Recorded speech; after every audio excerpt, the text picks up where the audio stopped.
You're listening to Milwaukee Mafia, your weekly podcast dose of Wisconsin Mafia and true crime history. Hey everybody, welcome back to another episode. This is Eric Waltgen. I'm Gavin Schmidt. And Gavin, what kind of topic you got for us today? I got a Mafia topic. Wow. Yeah. All right, now I got so this week is called Alberto Speciale and the Mystery Letters. And if I'm saying Speciale wrong, I apologize. But nobody else knows either. Nobody else knows. So, but he's our featured character this week. Alberto Speciale and his father worked as home distillers in Sicily.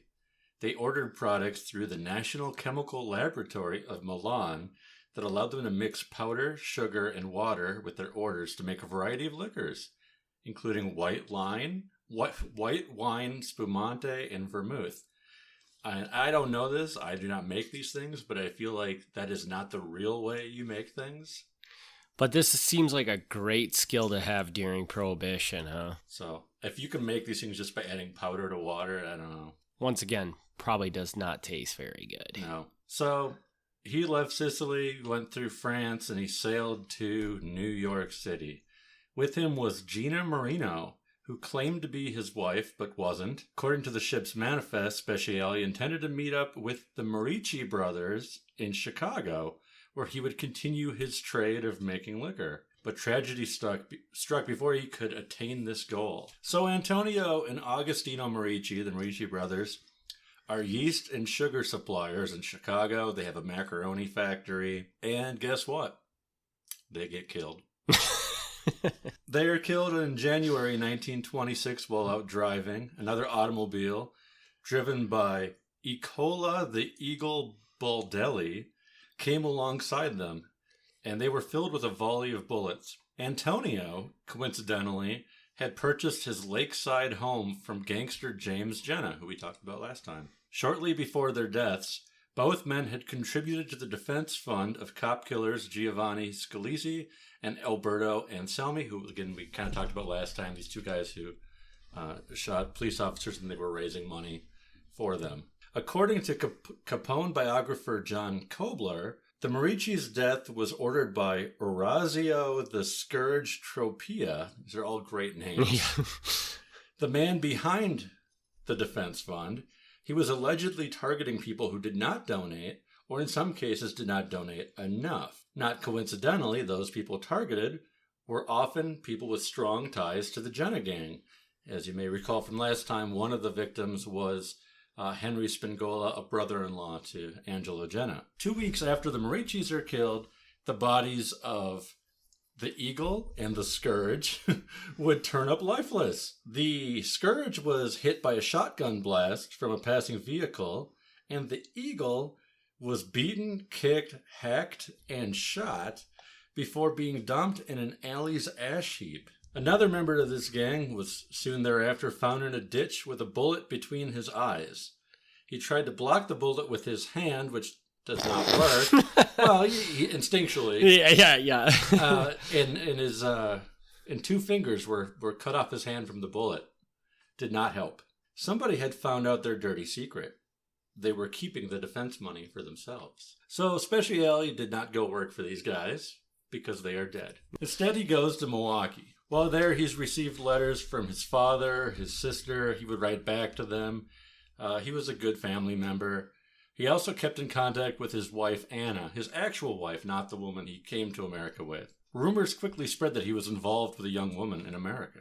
After being in America for only 4 months, Alberto Speciale was shot by 2 gunmen at the corner of Lyon and Jackson Streets in Milwaukee. Someone phoned the police, and Sergeant Louis Deedon, who we've talked about in the past, this is the guy who can speak Italian, he dispatched an ambulance and also sent detectives to investigate.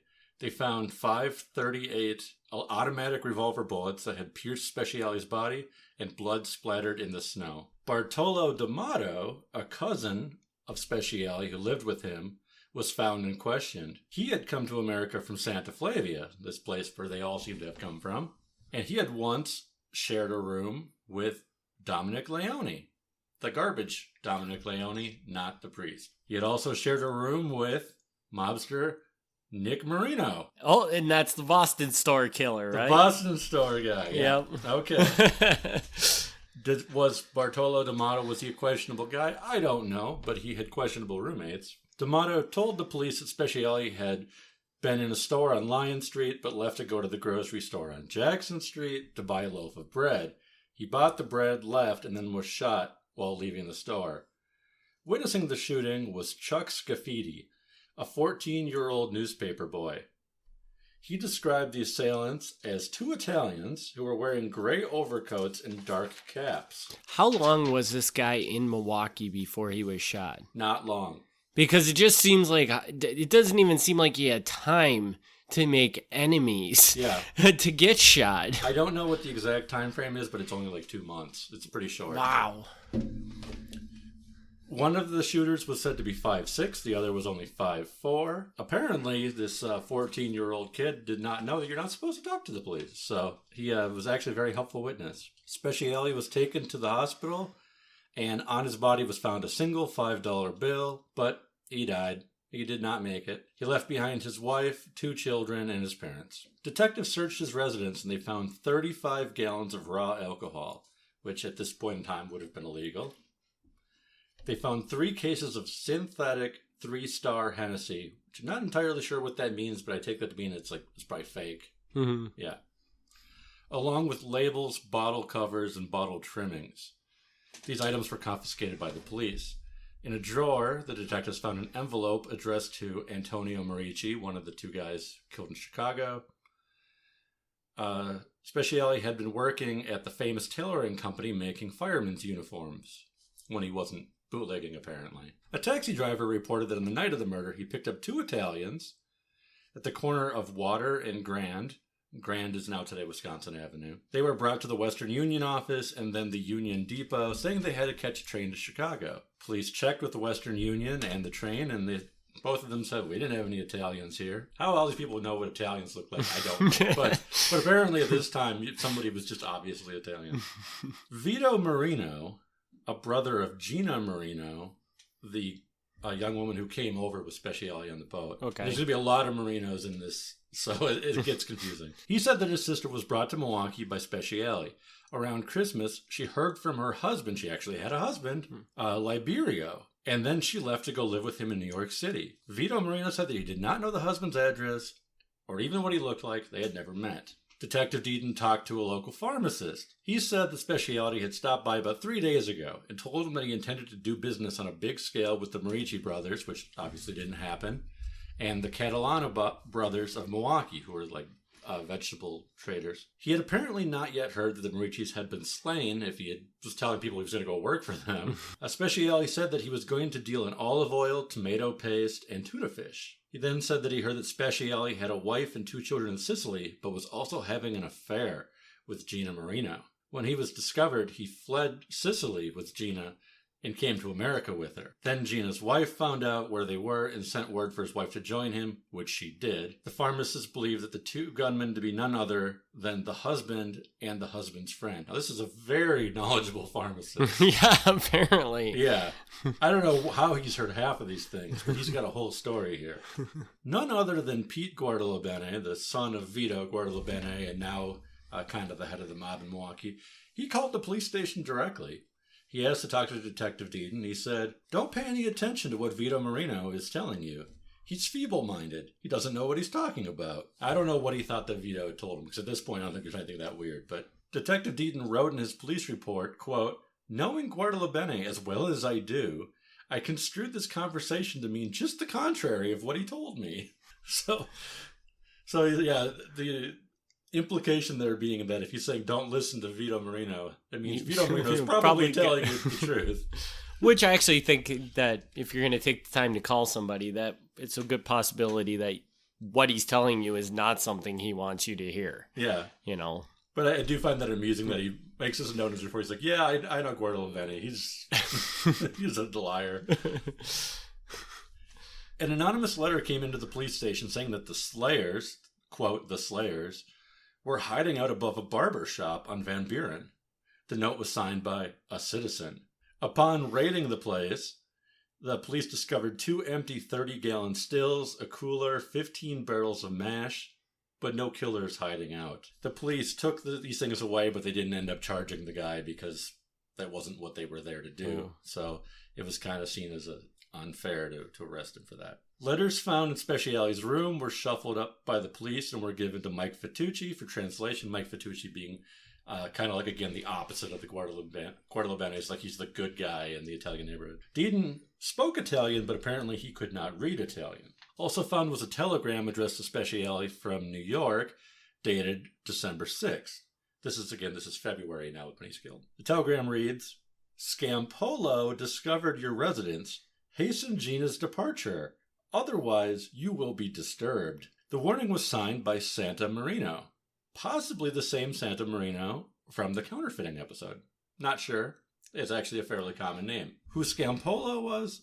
Nobody knows. Everybody sort of assumed it was a nickname, but who that meant, don't know. Scampolo, for those who are curious, is an Italian word which in English basically just means something that's left over, a leftover piece of something, which doesn't tell me anything about what that could mean as a nickname. So, no clue. Officer Arnold Harris was making his rounds through the city's hotels. Apparently, this is just something they did, was go to all the hotels. He went to the Midford Hotel, and he found from speaking to the people there that an Italian and his wife from Chicago were registered there. They had been there since the morning of the murder, and they were still there now. They said they would be staying a few weeks. The name on the register was Tony Construri, which, as far as I can tell, is not a real name. His description, according to the hotel employees, matched that of the description given by the paperboy. The hotel employee said that he appears to be a very tough customer, but he's very nicely dressed. The police officer did not do anything about it at this time. He said he didn't really want the presence of the police to scare him. He just sort of made note of it. Don't think anything really ever comes to this. Now, Detective Deedon thinks, well, maybe this murder has something to do with members of a Chicago alcohol society. One letter to Speciale that he found was translated to read that he must give these men 75% of his alcohol profits, or, quote, your body will be hacked to pieces and rolled in the sand. So he did find time to make some enemies, huh? Apparently.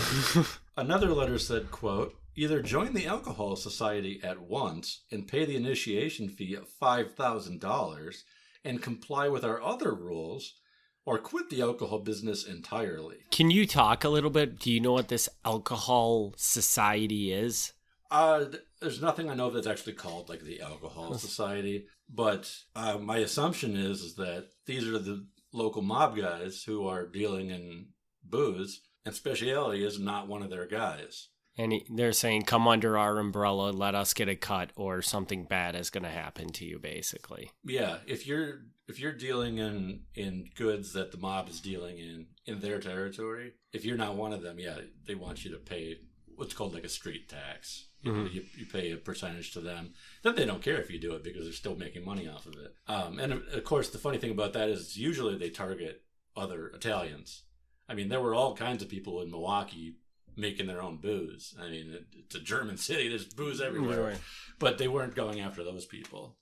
Which is interesting. Yeah. They just kind of target the Italians, which kind of makes sense at this point because most people at this point didn't really know what a mafia was. But other people from Sicily would know immediately who they were dealing with. So if you said we're the mob and you need to pay us a tax, yeah, a German guy's going to be like, I don't know what you're talking about. Right, a German guy is either going to ignore you or go to the police. Okay. Yeah. But yeah, if you go to the Italian guy, the Italians at this point, they don't trust the police. And, they know what the mafia is capable of. And a lot of times they probably know who the members are.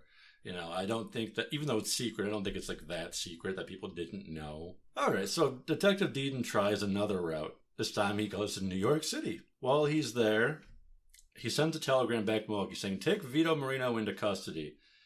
Keep him as a material witness. We need to find out everything he knows, get some addresses from him. We got to figure out who's all involved in all of this. So Vito Marino, not suspected of actually doing anything. They're just going to hold him until he tells how to find everybody else. So the chief responded to the detective saying that Vito Marino was now in custody, but his attorneys were attempting to have him released right away. The prisoner claimed that he did not know any of the people mentioned in Deedon's telegram. He's like, I can't help you find any of these people except Santo Marino. That one he knew. So he was able to pass on that address. Deaton wrote another letter to the chief from New York. This time he said he found a rooming house where Speciale had apparently stayed back previous to Christmas. And after he left, his mail was collected by a man with a mustache and horn-rimmed glasses who claimed to be Speciale's cousin. When checking up on the telegram sent from Santo Marino, Deaton spoke with a postal employee who actually remembered Marino sending it, and he said that Marino had a small black mustache and shell-rimmed glasses. So, coincidence or not. A lot of these turn out to be dead ends, just if this hasn't been clear by now. A diary was found and transcribed, with the names taken note of. Deaton said that, and I apologize because this is kind of a dirty word, you shouldn't say this. Deaton said that, quote, all I learned is what I knew for a long time, and that is, a wop is a wop, whether he is a laborer, a banker, or a policeman. Santo Marino was found, and he claimed not to know of Speciale's murder. He didn't even know that he had been killed. Deaton confiscated numerous letters and telegrams from Marino's room, which indicated to Deaton that Vito Marino knew every single one of the addresses that he said he had not known. With Santo Marino's aid, Deaton found Gina Marino, who is, again, Vito's sister and the woman who Speciale brought over. I don't know what the connection to Santo is. Found her, and they found that her husband had actually been at work every single day for the last several days, last week. So he was definitely not the killer. So ruled out as jealous husband, not the guy. Looking for any new leads, and at this point more or less grasping at straws, Deaton was told of another man by Gina. This was supposed to be a cousin of her husband's who often carried a gun. He had not been seen in the past 2 weeks and had a bad reputation. Nothing comes. Of course. Finally, Deaton sends his last telegram. He says, Gina states that she was ordered out of Milwaukee by Pete Guardalabene and Joe Amato. He says there was no New York connection at all. The husband angle was just a red herring. Their best hope had turned up nothing. And at this point, they decided to close the case. So this is less than 2 weeks after he's killed. They're done. They're not looking into it any further. So now I'm really curious. Yeah. A lot of the other murders and things that we've tried, there's just not been a whole lot of the police will round up a bunch of people and talk to them and try to figure out, and then they're like, well, we don't know what happened. Mm-hmm. This one, I mean, they're traveling across the country to get information. Yes.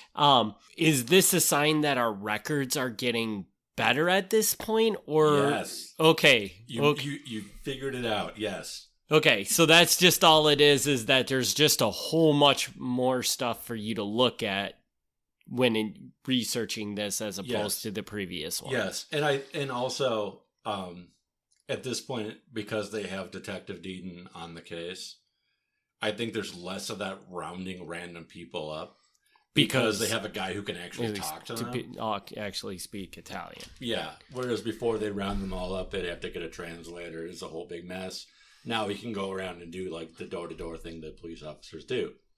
So they don't really have to do the way they were doing it. But you are right. Yes. This is the first Milwaukee murder, I believe. I mean, since we're going in order, this must be the first one that I actually have the record for. So interesting. And I don't know that you said this throughout the episode. When is this? What year is this? I think it's 1926. Did you say that? Yeah, this is 1926. Okay. I just wanted to make sure that was clarified because I wasn't sure if that had been said. Okay. Do you have more to that? There's a little bit more. There is a little bit more. Tiny bit. So Speciale's wife, Anna, never remarried. She ends up joining her husband many, many years later in the Holy Cross Cemetery in Milwaukee. They did have 2 children, a son John who stayed in Sicily and a daughter Anita who lived in Milwaukee. For all I know, there are grandkids who are still alive. I don't know that one way or the other. If there are and they want to reach out, please do. Decades later, an informant told the FBI that this murder was personal. It wasn't business. It was ordered by mob boss Joe Amato, who wanted Speciale out of the way. This is actually sort of similar to what Gina had told the police at the time, that she was ordered out of the city by Joe Amato and the Guardalabenes. So that kind of lines up. The informant even went so far as to identify the gunmen. He said that they were Vito Balistrieri and Joe Gamina. Joe Gamina will come up at a later point. He might have been mentioned by now, but he will come up later. He gets to be more important later on. Vito Ballestieri, this is actually a different spelling of Ballestieri than our usual Ballestieri. He is related to the Kansas City Ballestieri family, which is entirely different spelling. Still mob guys. In Kansas City, the mob guys there are Buster Ballestieri and Big Jim Ballestieri, spelled different.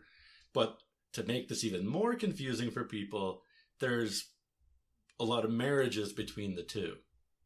So between the Ballestieri Kansas City and the other spelling Ballestieri in Milwaukee. Yes. So Vito Ballestieri, who lives in Milwaukee but has family in Kansas City, marries Rose Ballestieri, spelt the Milwaukee way. She's the aunt of the future Milwaukee mob boss, Frank Ballestieri. And later on, Frank's brother, Peter Ballestieri, the Milwaukee spelling, marries one of the Kansas City Ballestieris.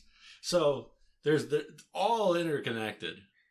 So did the Milwaukee Mafia do a lot of things with the Kansas City Mafia that there is this connection, or is it just literally that like they have family down there and somehow they meet?